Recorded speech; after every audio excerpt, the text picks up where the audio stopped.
Welcome to Veto's book.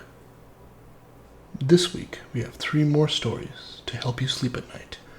Our first story, They Got the Definition Wrong, by Lloiu. It's been said that the definition of insanity is doing the same thing over and over and expecting different results. I understand the sentiment behind the saying, but it's wrong. I entered the building on a bet. I was stripped for cash and didn't buy into the old legends of the hotel to begin with. So $50 was more than enough to get me to do it. It was simple. Just reach the top floor, the 45th floor, shine my flashlight from a window. The hotel was old and broken, including the elevator. So that meant hiking up the stairs. So up the stairs I went. As I reached each platform, I noted the old brass plaques displaying the floor number: 15, 16, 17, 18. I felt a little tired as I crept higher. But so far, no ghosts, no cannibals, no demons. Piece of cake. I can't tell you how happy I was as I entered the last stretch of numbers. I joyfully counted them aloud at each platform: 40, 41, 42, 43, 44, 44. I stopped and looked back down the stairs.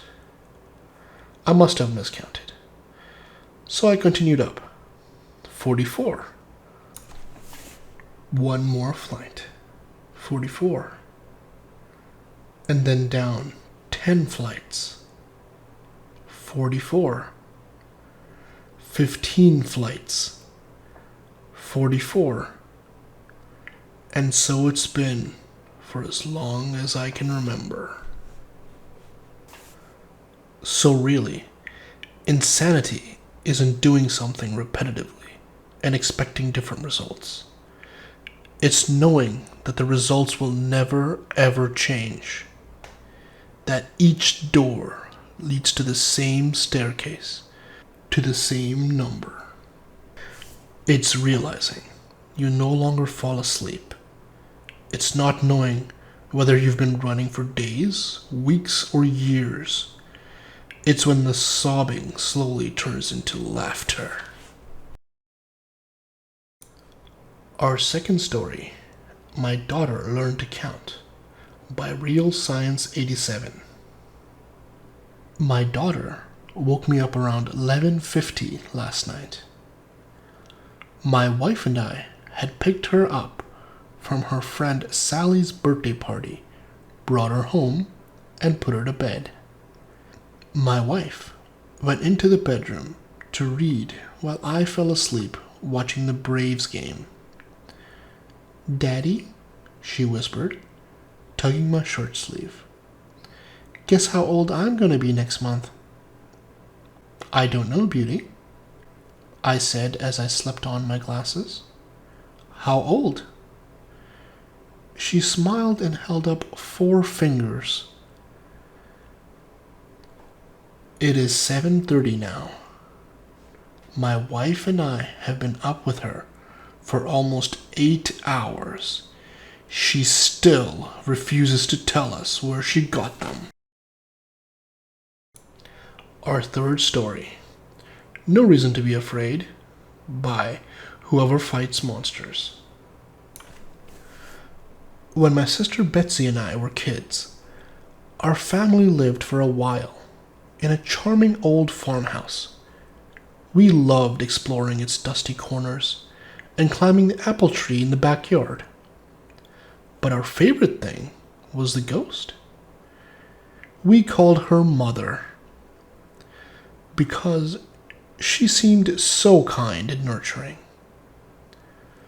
Some mornings, Betsy and I woke up, and on each of our nightstands, we would find a cup that hadn't been there the night before. Mother had left them there, worried that we'd get thirsty during the night. She just wanted to take care of us.